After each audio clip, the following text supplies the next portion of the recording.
The broadcast is now starting. All attendees are in listen-only mode.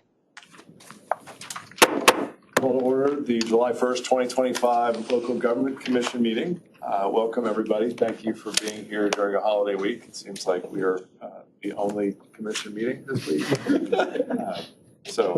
Do you blame me for that? Sorry if we did that to you, but thank you for everyone for being here. A couple new faces here, Mike Brown and Thomas Sith. I appreciate you guys joining. Thank you for your service in advance. We already had orientation this morning, and so it's moved very fast. We're looking forward to your contributions here. I'd be remiss if I didn't also mention Paul Butler and Mike Philbeck, who served admirably LGC for a number of years, who last meeting was last month. So you guys have some big shoes to fill, and I know you're capable of filling them. Looking forward to your contributions. So with that, Cindy, let's call the roll. And recognize Denise Canada. Oh, of course. Sorry. I apologize. I feel like I've introduced Denise 4 times already. But we are unbelievably fortunate that Denise was willing to accept the role of Secretary of the Local Government Commission. I'm looking forward to seeing the ways that she'll improve everything we do here. She starts with a strong team and a strong base, but like anything, we can always be a little bit better, and we're looking forward to seeing her lead it in that direction. So thank you, Denise. Okay, we'll start. Secretary Marshall. Here. And Auditor Bullock.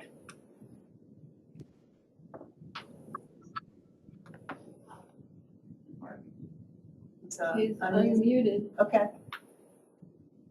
Auditor Bullock, if you can hear us, we're taking attendance, and we'll come back. And Secretary Wooten is here in the room. Mr. Burns? Here. Mr. Brown? Here. Ms. Harvey? Here. Participating virtually. Councilwoman Hoffman? Here. Is also virtual. Mr. Stith? Here. Here in person. Treasurer Briner? Here. Is here in person. And we have Auditor Bullock. Maybe. In the room also are LGC staff, Denise Canada, Secretary, and Jennifer Wimmer, Director of Debt Management, Eric Faust, Assistant Director of Fiscal Management, MJ and Lindy doing our sound and audio video back behind us. And I want to introduce Brendan Meehan, just give a wave, a legal intern with us this at DST, a rising second year at, let me get it right, High Point, excuse me, High Point School of Law.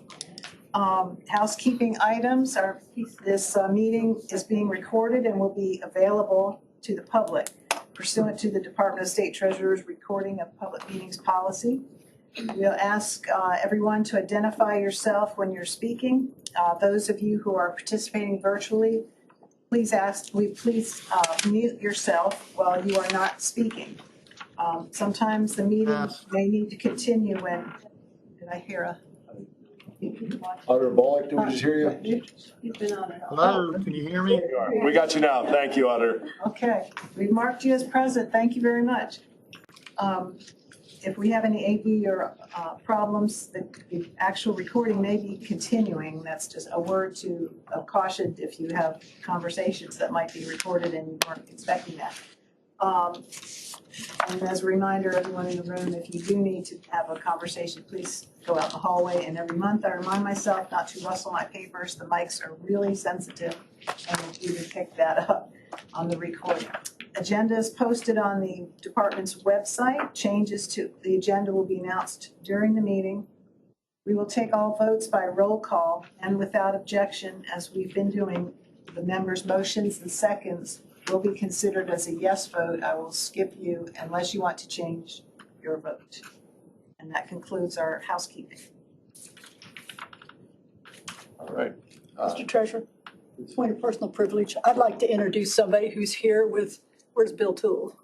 Right there, hiding. Mr. Toole is my backup here, and we have an intern with us today, Arko Majurki from Cary, North Carolina. He is still a high school student, very interested in AI, data analytics, and he's done academic research and does a lot of things very well. So we're glad to have him. Welcome, Red. Thank you.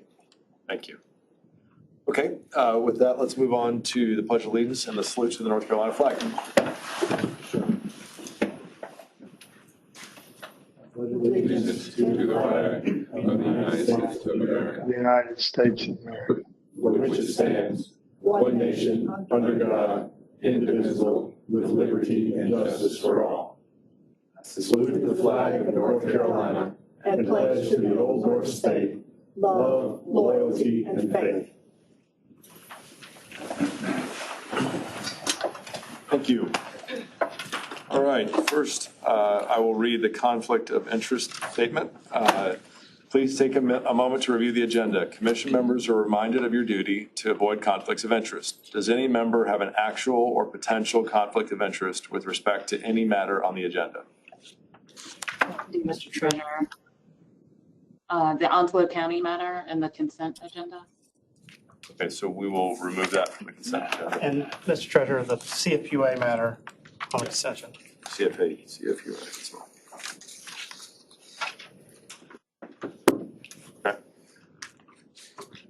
Okay. So moving on to approval of minutes, you'll see the June 3rd, 2025 minutes in your packet. Were there any questions or concerns? Hearing none, I'll entertain. Move approval. Motion of approval. Second. Terry Wooten, call the roll, please. June minutes, Marshall and Wooten. Auditor Bullock? Aye. Thank you. Mr. Burns? Aye. Mr. Brown? Aye. Ms. Harvey? Aye. Councilwoman Hoffman? I was not in attendance. Should I abstain? You don't have to, but it's, Aye, is right. thank you. Thanks for asking, Mr. Stiff. Okay. And Treasurer Briner. Aye. Motion carries. Motion carries. Thank you. All right, so as we always do, we'll go to attachment A, which is the OPEB report. I always love it when I see parentheses on this page, which is too rare an occasion, so I'll point your vision to the bottom line of Winston-Salem Forsyth County. Having net OPEB liability of negative $6 million. We should all aspire to that. Of course, the state has the biggest of all of these, and so we're working on that too, but we want to keep this front and center every time we look at debt matters for each of these municipalities, because while this may not show up as debt, it very much is. And certainly the people who depend on this think of it as debt, and we believe that too. So always want to highlight that. With that, we will move on to attachment B. These are the FPIC units. We are joined by a number of folks from Wilkesboro here today. And I don't know if we have anyone from Williamston on the line. We will talk about these matters. Over to Jennifer and Eric to present each. Thank you. The first unit of government coming to the commission for approval is Wilkesboro. This is for a $68.6 million state revolving loan to expand the Cub Creek wastewater treatment plant. The agenda item states that they had been put on a sewer moratorium, but the town has worked not only with a large industry that would use this wastewater treatment plant, as well as the county to not only have a commitment for repayment, as well as their ratepayers to this $68.6 million loan. It's actually part of an $87.6 million project, with most of the other portion of that coming from a grant and the principal forgiveness of this loan. I will turn it over to Eric to discuss their financial performance indicators of concern. Thank you. So Wilkesboro had a few financial performance indicators of concern. The first one was their fund balance was below the LGC threshold. It was 9.23%, and for a unit their size, we'd like to see 34% or higher.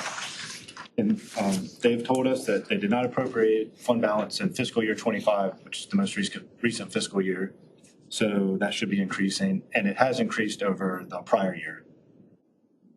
Their water and sewer quick ratio is below the LGC recommendation of 1. It's 0.93. They replied that they have been investing in their water and sewer assets, which lowered their cash flow, and they anticipate that the investments they made should pay off and it'll increase. And again, the same response for their unrestricted cash being low. They've invested $5 million of their funds into infrastructure projects. So now that they will be getting grants and loans, that cash should be replenishing. Their property tax was slightly below the LGC threshold of 3% uncollected. It's 3.35%. And they'll work with the county to get a more accurate budgeted amount of tax collections in the future. Let's see. They had a budget violation for a capital project ordinance that went back years, and they are going to correct that in the future. And their last one was they had a investment with their cash that was not allowable by state law, and as soon as they found that out, they self-reported the LGC and corrected that. So we've reviewed their responses to their FPICs and find them adequate. And the town is here if there's any questions.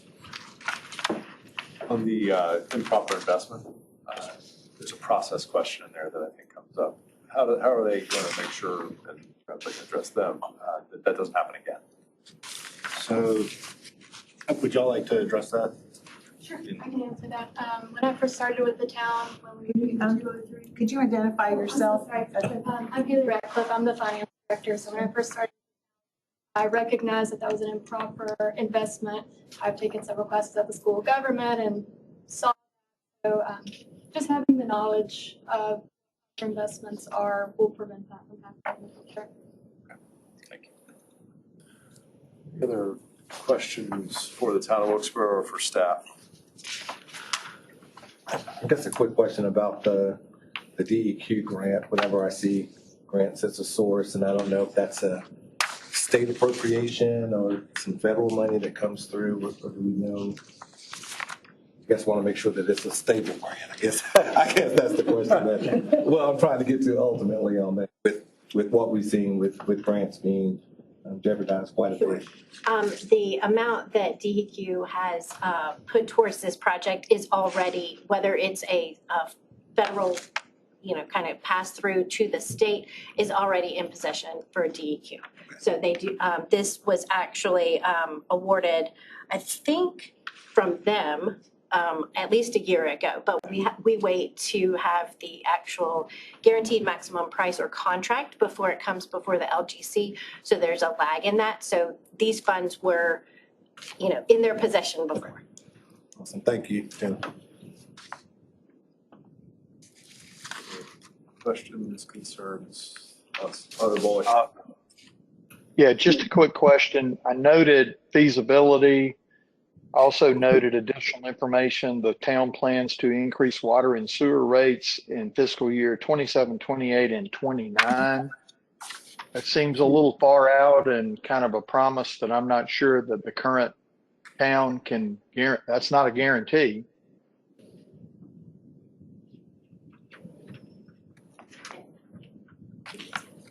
Go ahead. I'm Ken Nolan, the Wilkesboro Town Manager. I would say has done a really good job making sure we're project. We actually raised rates 7.5% last 10 years running. Break this year because we had a revaluation of taxes that's been quite hard. So we passed the year this year, but we will do those rate increases next year. We believe 2 more 7.5s will get to pay the debt service whole on an annual basis, and then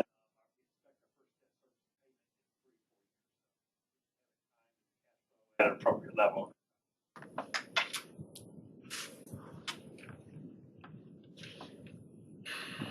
Anyone else? Questions?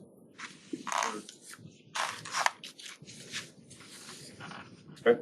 Do I hear a motion to approve the DEQ loans to town of Wilkesboro?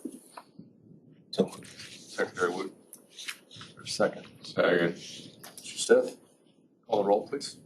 Okay, for Wilkesboro, that was Wooten and Stiff. Secretary Marshall. Aye. Thank you. Auditor Bolick. Aye. Thank you. Mr. Burns, Aye. Mr. Brown, Aye. Ms. Harvey, Aye. Councilwoman Hoffman, Aye. Treasurer Briner. Aye. Motion carries. So let's go over to Williamston. The second unit is Williamston. This is, again, another state revolving loan. This one is in the amount of $2 million. The project is a little over $2.5 million with the principal forgiveness being the $500,000. It is to replace the pipes and lighting and sewer manholes. And I will turn it over to Eric for the financial performance indicator. Okay, so for Williamston, their financial performance indicators of concern were related to their water and sewer fund first. They had an operating loss after accounting for their depreciation and debt service, $84,000. And their response, they stated they had a meter replacement project, and they believe that that's what had an impact on their operating loss. And also, when you get new meters, usually your collections go up because as meters age, they slow down. So that should also help increase revenue. So that was the primary cause of their operating loss. They have an additional one for their water and sewer capital asset condition ratio. Our parameters are 50% or more depreciated capital assets. You get a financial performance indicator concern. They were at 39%, and their response is they have some capital asset projects going, which will increase their basis and lower their depreciation rate. So that should address that. And they had a late audit. The due date was October 31st, 2024. It was submitted March 20th, 2025. They had a software conversion combined with the auditing firm having a new primary auditor, and that was there was some communication and learning difficulties with that, which we often see software conversions cause delays in the first year. So that was their response to that. So we reviewed their response and found it adequate. Any questions, clarifications, concerns around the Williamston matter?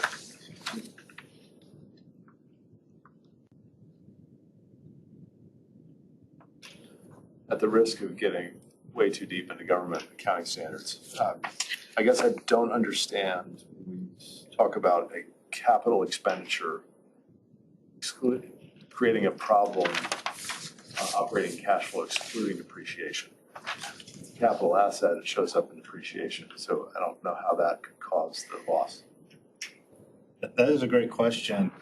Well, my assumption was, which I guess I shouldn't assume, it still takes town resources to do a capital project that we experience, because a lot of times your crews are working overtime because, they still have to work with the engineers and stuff like that.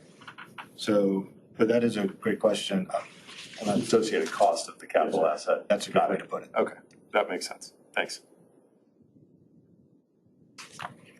Anyone else? Accounting questions or otherwise? I do have a comment. Sure.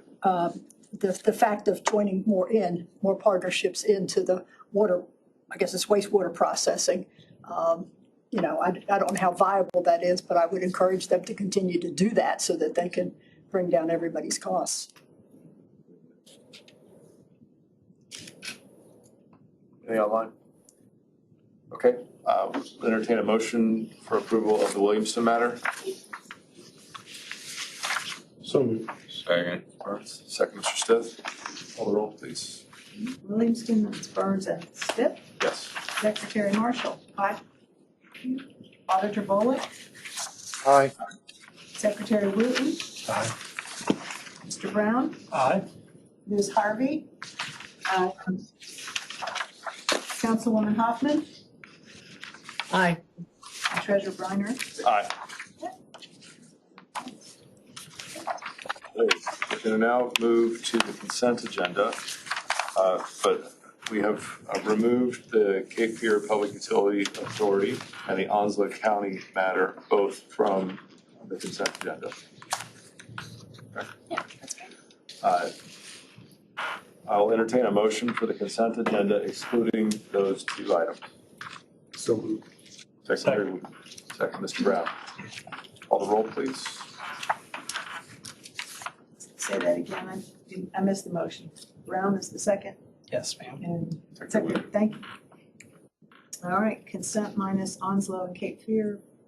Secretary Marshall. Aye. Auditor Bullock. Aye. Mr. Burns. Aye. Ms. Harvey. Aye. Councilwoman Hoffman. Aye. Mr. Stiff. Aye. And Treasurer Briner. Aye. Okay, thank you. The consent agenda passes excluding those two items. So let's move to the Cape Fear Public Utility Authority item. So moved. Second. Second, Mr. Stiff. Call the roll, please. Marshall and Stiff for Cape Fear, and Mr. Brown will recuse. Auditor Bullock. Aye. Secretary Wooten. Aye. Mr. Burns. Aye. Ms. Harvey. Aye. Councilwoman Hoffman. Aye. Thank you. And Treasurer Briner. Aye. Passes. Move to the Onslow County matter. Ms. Harvey, I believe, is recused for that one. So entertain a motion for the Onslow County matter. Move approval. Secretary Woot. Second. Second, Mr. Stiff. Call the roll, please. Wooten and Stiff for Onslow County. Secretary Marshall. Aye. Auditor Bullock. Aye. Mr. Burns. Aye. Mr. Brown. Aye. Ms. Harvey recuses. Councilwoman Hoffman. Aye. And Treasurer Briner. Aye. Okay. Motion carries. Thank you. So let's go to attachment C, the non-action items. Jennifer, let's just explain those, and we do not vote on these. So the two miscellaneous non-action items for your information purposes are two mergers of water and sewer systems. So Cleveland County Water and the town of Fallston is merging. The debt that is outstanding is a USDA loan for the town of Fallston. The only thing that comes before the LGC is the actual interim financing before the USDA loan takes effect. USDA is in agreement with this, so therefore, this commission doesn't have to approve the debt transferring, but the Cleveland County Water knows about it and will continue making payments on the USDA loan. The second one is the city of Sanford in Chatham County. So the city of Sanford will take possession of the water and sewer assets of Chatham County and assume responsibility of the operations effective today. There is one outstanding SRF loan for Chatham County that will be, or should have been before today, paid off and defeased. So there's no debt transferring on that as well. Both of these, specifically the Sanford and Chatham County discussions, have been taken up with all units of government. So Cleveland County Water, Town of Fallston, City of Sanford, and Chatham County have all heard this at a local level and agreed to this. And I know the Sanford and Chatham County agreements have been in place for a long time, and they're working on a regionalization specifically in that part of North Carolina. So again, these are only for informational purposes and no vote is necessary. And we hope to see many more of these, as I Kind of think. interesting, the town getting the county. Right. Not quite sure who should do what, but it's good for everybody. And I hope that we see a lot more of this come before this commission, because it's the right answer for so many towns, counties. Sanford was in my Senate district, and they are growing like a house of fire with a lot of new industry and upgrading their water system. Then you got to pay for it. So But upgrading, I'm sure, is why. they have part of the greater new industry capacity came. now. So no, good news all around. Thank you. So let's move on to attachment D. This is a continuation of what we saw last month around the refundings of refinancings we're going to allow as a matter of course, so that they won't come again before this board, and people will avail themselves of interest savings that may or may not, hopefully will, be available in the future more easily than they have in the past. Anything we need to explain, you think, Cindy? Yeah, this is Cindy Aiken, just that we have 3 individual ones. You may vote on them together as a package or separately, as the group wishes. Just to say, there were some refinements made since the last draft. This was primarily drafted by outside bond counsel to the state, and we had input from a couple other outside firms and inside the department as well. And it's a lot of words to say that if you are refunding GO bonds, if you are refunding revenue bonds, and you are producing savings to the unit, and you are not increasing the the principal amount except for small cost of issuance, you're not extending maturities. This recites that all of those findings that the LGC would normally be making in a vote, it's pre-approved, so to speak. And there are provisions that also you're pre-authorizing the secretary and or deputies to execute documents and so on. So there would be no need to come to the commission. And the third one is that third type that we often see, the loans, installment financing agreements. Same idea. If the unit is going to produce for themselves savings, no increase in principal, all of this same song, different second verse. And we put in, there was one particular thing. Oh, actually, we said it twice to make sure that we really mean it. No principal amount increase except for your cost of issuance. And we got anything, Jennifer? That was primary. So all but the findings are pre-approved. Staff, as appropriate to the statutory requirements, are pre-approved to execute documents, and hopefully it streamlines and quickens opportunities for units. And we intend to notify this group whenever we are notified of any of these transactions that occur. So hopefully, again, we'll see a lot of these. Similar to the non-action items. And then we had the one last month, I forget what unit it was, but all they were merely doing was decreasing their interest rate, and it required approval. But now from here on out, it will be pre-approved. Staff will keep an eagle eye on all of the details. Questions? I appreciate the fact that, Mr. Auditor, you pushed this forward so that, we've been used to interest rates that don't do this kind of thing. Right. So if they can take advantage of it, Absolutely. more power to them. I think I mentioned it. Right. I think I mentioned it at Council of State when we approved this at the state level.